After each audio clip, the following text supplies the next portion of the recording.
పెళ్ళైనా పండగైనా వేడుక ఏదైనా పట్టుచీరల ప్రత్యేక వేదిక Varahi silks. Hi hello, welcome to Suman TV. నేను మీ రోషన్. సో గత 24 గంటల నుంచి చూస్తూనే ఉన్నాము, మంగ్లీకి సంబంధించిన చాలా వరకు వీడియోలన్నీ వైరల్ అవుతున్నాయి. ఇదే అంశంపై ఇప్పుడే మంగ్లీ మాట్లాడారు. క్లియర్గా అక్కడ ఏం జరిగింది అనేది కూడా మనకి క్లియర్గా ఎక్స్ప్లెయిన్ చేశారు. అండ్ పేరెంట్స్ కూడా ఎంత అప్సెట్ అవుతున్నారో, వచ్చిన రిలేటివ్స్ కూడా ఎంత అప్సెట్ అవుతున్నారో చెప్తున్నారు. అక్కడ క్లియర్గా మనకి కనిపిస్తుంది ఎవరెవరు అంటే దివి ఒకటి, కాషర్ల శ్యామ్ లిరిక్ రైటర్ కూడా. బట్ ఇప్పుడు ప్రజెంట్ మనతో పాటు లైన్లో మాట్లాడటానికి సిద్ధంగా ఉన్నారు కాషర్ల శ్యామ్ గారు. అసలు ఏంటి అక్కడ జరిగిన ఓవరాల్ పిక్చర్ ఏంటో ఆయన చెప్తారు, ఆయన మాటలో తెలుసుకుందాం. శ్యామ్ గారు నమస్తే అండి. నమస్తే, చెప్పండి. సో కాసర్ల శ్యామ్ గారు, దివి గారు, మంగ్లీ గారు ముగ్గురు హైలైట్ అవుతున్నారు ఇప్పుడు ఎంటైర్ వీడియోలో కూడా. అండ్ శ్యామ్ గారే దగ్గరుండి లాస్ట్ లో అక్కడ ఉన్న గొడవని కూడా పూర్తిగా సెటిల్మెంట్ చేసి ఒక పెద్దన్న పాత్రలో బయటకు వచ్చారు అనే టాక్ మీ మీద కూడా వినపడుతుంది. ఓవరాల్ గా చూస్తే డీసీపీ గారి స్టేట్మెంట్ కూడా విన్నాము. ఎటువంటి మత్తు పదార్థాలు దొరకలేదని క్లియర్ గా చెప్పారు. బస్ పాజిటివ్ వచ్చింది గాంజా దామోదర్ రెడ్డికి. ఏం జరిగింది అక్కడ ఆ రోజు నైట్? ఓవరాల్ గా మీరు ఉన్నారు కాబట్టి మీరేం చెప్తారు? ఎస్ అన్న, అది నిజంగా ఒక క్లోజ్డ్ ఫ్యామిలీ పార్టీ లాగా. నాకు ఫస్ట్ నుంచి మంగ్లీ ఒక సొంత చెల్లె కంటే ఎక్కువ కాబట్టి ఆ బర్త్డే పార్టీకి నేను కూడా అటెండ్ అవ్వడం జరిగింది.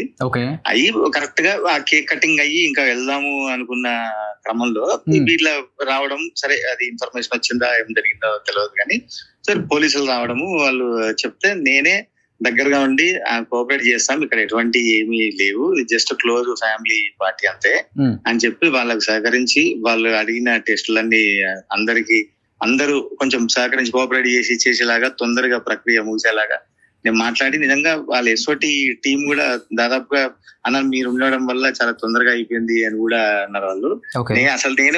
నేనే టెస్ట్ కి ముందుకు పోయినా, నేను చేయండి అన్నా, నేను రెడీగా ఉన్నా, ఆ యూరిన్ టెస్ట్ ఎంతో చేయండి అని చెప్పి నేను చేయించుకున్నా. నాకు నెగిటివ్ వచ్చింది, ఎటువంటి అది లేదు కాబట్టి నెగిటివ్ వచ్చింది. తర్వాత మీరు వెళ్ళిపోవచ్చు భయ్య, ఏం లేదు మీ మీద ఇట్లాంటిది ఏం లేదు, జస్ట్ ఏదో ఫార్మాలిటీ కోసం చెక్ చేస్తున్నామని అన్నారు.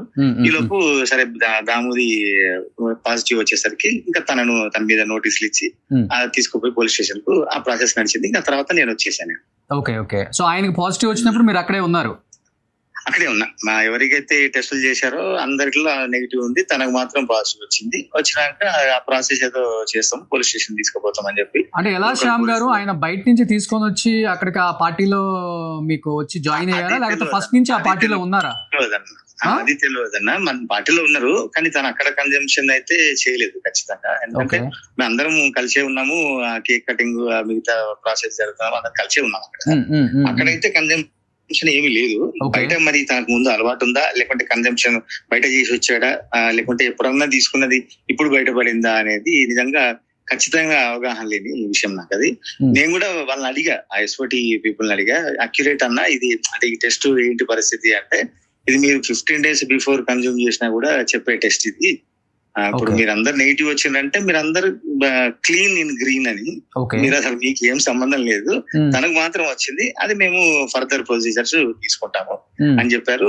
నెగిటివ్ ఉన్న మమ్మల్ని అందరినీ పంపించేశారు. కానీ దివి ఎందుకు బాత్రూమ్ లోకి వెళ్ళి డోర్ పెట్టుకోవటం, ఎస్ఐ గారు వచ్చి డోర్ తీయమని చెప్పడం, పరిగెత్తుతుంటే పరిగెత్తొద్దు ఎందుకు పరిగెడుతున్నారు అంటే ఎందుకు ఇదంతా ఎందుకు చేశారు? అసలు తప్పు జరగనప్పుడు డెఫినెట్ గా అక్కడ ఏం జరిగిందో ఒక గంటకు కాకపోతే 2 గంటలకైనా మొత్తం బయటపడుతుంది కదా అసలుకి. ఎగ్జాక్ట్లీ. యాక్చువల్ విషయం ఏంటంటే అది పారిపోవడం, బాత్రూమ్ లో పోవడం కాదు. తను ఆ టెస్ట్ చేసినప్పుడు తను బాత్రూమ్ లో పోతే అది వీడియో తీస్తుంటే తను పెట్టుకుంటాను, అది చాలా రాంగ్. అది ఆ టెస్ట్ కోసం అని తనకు కిట్ ఇస్తే తను వాష్రూమ్ లోకి వెళ్ళగానే అది వీడియో తీస్తుంటే తలుపు మూసేసుకుంది, అంతేగాని పారిపోవడం అట్లా ఏం లేదు. సిపి గారు కూడా చెప్పారు కదా క్లియర్ గా, అక్కడ వచ్చిన తర్వాత సరౌండ్ చేసిన తర్వాత ఎవరు పారిపోవడం గట్రాలు ఏం లేవు. ప్లస్ ఇప్పుడు నేను సపోజ్ దివి లాంటి ఎవరైనా ఉన్నా కూడా, ఏ సెలబ్రిటీలని ఏ కొంచెం పేరున్న వాళ్ళని కూడా మేము ఎవరిని ఇబ్బంది పెట్టలేదు, వాళ్ళు కూడా చాలా కోఆపరేట్ చేశారు. ఏం నెగిటివ్ ఉంది కాబట్టి వాళ్ళని పంపించేసాం. అంటే ఇప్పుడు దివి తప్పు చేసిందని కూడా అనట్లేదు, అంటే దివి ప్రవర్తన చూసిన వాళ్ళు కొంతమంది చూసిన వ్యూయర్స్ కానీ వీళ్ళందరూ ఏం తప్పు జరగకపోతే ఎందుకు ఇంత రాధాంతం జరుగుతుంది అక్కడ అనేది జస్ట్ ఆ వీడియో వల్ల ఇదంతా వచ్చింది అనమాట. నేను ఒక్క మాట చెప్పగలను, నా గురించి నేను క్లియర్ గా చెప్పగలను. అక్కడ జరిగిన సంఘటనలో ఎవరు భయపడ్డారో, పారిపోయారో, లేకుంటే కంగారు పడ్డారా, అవన్నీ వాళ్ళ మనస్తత్వం, వాళ్ళ అప్పుడు ఈ పొజిషన్ మీద ఆధారపడి ఉంటది. నేను క్లియర్ గా వాళ్ళ గురించి నేనేం మాట్లాడలేను.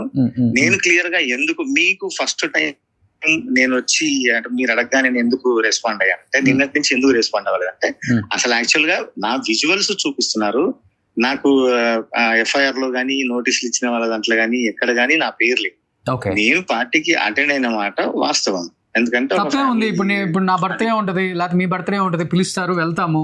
అక్కడ జరిగినప్పుడు ఇన్సిడెంట్ జరిగినప్పుడు ఎవడో ఏం చేయలేం కదా. జరిగింది, ఇన్సిడెంట్ జరిగింది, నో ప్రాబ్లం, ఎక్కడ భయపడలేదు. ఎందుకంటే ఏం తప్పు చేయలేదు కాబట్టి. నా ట్రాక్ రికార్డు తీసుకున్నా కూడా నేను అసలు ఇట్లాంటి సోషల్ గ్యాదరింగ్ లో కూడా ఎక్కడ ఇంతవరకు కనిపించలేదు. అందులో మంగ్లీకి నాకున్న మా ఫ్యామిలీ నా సొంత చెల్లెలాగా అనుకొని, నా కుటుంబంలో ఒక మెంబర్ లాగా అనుకొని కంపల్సరీగా బర్త్డే విషెస్ చేయాలని చెప్పి వెళ్ళినటువంటి పార్టీ నేను. నా ట్రాక్ రికార్డ్ చూస్తున్నా ఇంకోటి కూడా క్లియర్ గా అర్థం అవుతుంది శ్యామ్ గారు. ఎందుకంటే ఇప్పుడు మంగ్లీకి ఉన్న సర్కిల్ కి, మంగ్లీకి ఉన్న పేరుకి ఇండస్ట్రీ మొత్తాన్ని కూడా పిలవచ్చుతాను. డిపార్ట్మెంట్ వాళ్ళు కావచ్చు, పొలిటీషియన్స్ కావచ్చు. తన జర్నీలో చాలా మంది తనకు కూడా మంచి పిఆర్ మెయింటైన్ చేస్తారు, కానీ పర్సనల్ లైఫ్ ని ప్రొఫెషనల్ లైఫ్ ని ఎప్పుడు బ్యాలెన్స్ చేస్తుంది ఆ అమ్మాయి. ఒకవేళ పిలవాలి అనుకుంటే ఆ రోజు మొత్తం నిండిపోయేది లోపల కూడా. కానీ అక్కడ క్లియర్ గా ఆ అమ్మాయి ఏదైతే చెప్తున్నారో నిన్నటి నుంచి అది కేవలం మా అమ్మ నాన్న కోసము, మా రిలేటివ్స్, మా దగ్గర బంధువులు ఒక్కసారి మెమరబుల్ గా ఉంటుంది, ఫ్యామిలీ మొత్తం గెట్ టుగెదర్ పెట్టుకుంటే బాగుంటుంది అని చెప్పారు కాబట్టి అక్కడ కేవలం ఫ్యామిలీ మాత్రమే కనబడుతుంది. లేకపోతే ఎంతో మంది సింగర్స్ ని పిలవచ్చు, మ్యూజిక్ డైరెక్టర్స్ ని పిలవచ్చు, ఎవరు లేరు అక్కడ. అన్న అంటే నిజంగా కూడా చాలా క్లారిటీగా ఉంది. నాకు నిన్నటి నుంచి నాకు చేసిన ప్రతి ఒక్కళ్ళు కూడా అన్నమాట ఇదే, అన్న మీ గురించి తెలుసు కాబట్టి జస్ట్ సపోర్ట్ కాలంతే, మీరేంటి, మీ వ్యక్తిత్వం ఏంటి అంత క్లియర్ గా తెలుసు కాబట్టి మీకు సపోర్ట్ కోసం మేము చేస్తున్నాం. వాళ్ళు కూడా అడిగిన వాళ్ళే ఉన్నారు తప్ప ఎవరు కూడా మమ్మల్ని విక్టిమ్ గా చూడలేదు. సరే జరిగింది, ఇది నడుస్తా ఉంది. నా క్లియర్ గా చెప్పే అవకాశం కూడా ఇచ్చినందుకు థ్యాంక్స్ అన్న. బాగా అప్సెట్ అయ్యానండి మంగ్లీ, బాగా అప్సెట్ అయ్యారు. తనకు ఉంటది కదండి తన విషయంలో, అది సంగతి. ఇంకా మీకు ఫర్దర్ ఏందనేది anyhow thank you so much Shyam గారు, లైవ్ లో జాయిన్ అయినందుకు. థ్యాంక్ యూ సో మచ్ అన్న. నాకు నిజంగా కూడా ఎంతో మంది అంటే ఇప్పుడు నిజంగా ఈ సంఘటన జరగడం వల్ల నా బలం ఏంది, నా బలగం ఏంది నాకు అర్థమైపోయింది. ఎంతమంది నాకు బాసడగా నిలుస్తున్నారు, ఎంతమంది ఆసరగా ఉన్నారు, ఎంతమంది నా నిజాయితీని నాకు గుర్తు చేశారు. నువ్వు ఎటువంటి తప్పు చేయలేదు కాబట్టి నీ ఎంబడి మేము ఉన్నాము అన్న సపోర్ట్ ఇచ్చిన అందరికి కూడా ప్రత్యేక ధన్యవాదాలు. నిజంగా ఏ తప్పు, నేను నా క్యారెక్టర్ తెలుసు, నా కెరీర్ తెలుసు, నేను పోయే వే తెలుసు కాబట్టి అందరూ సపోర్ట్ ఇచ్చినందుకు వాళ్ళకు కూడా థ్యాంక్స్ అన్న. థ్యాంక్ యూ అండి, thank you so much. Thank you so much అన్న. సుమన్ టీవీలో మీ పర్సనల్ అండ్ బిజినెస్ ప్రమోషన్స్ కోసం కింది నెంబర్ కి కాంటాక్ట్ చేయండి.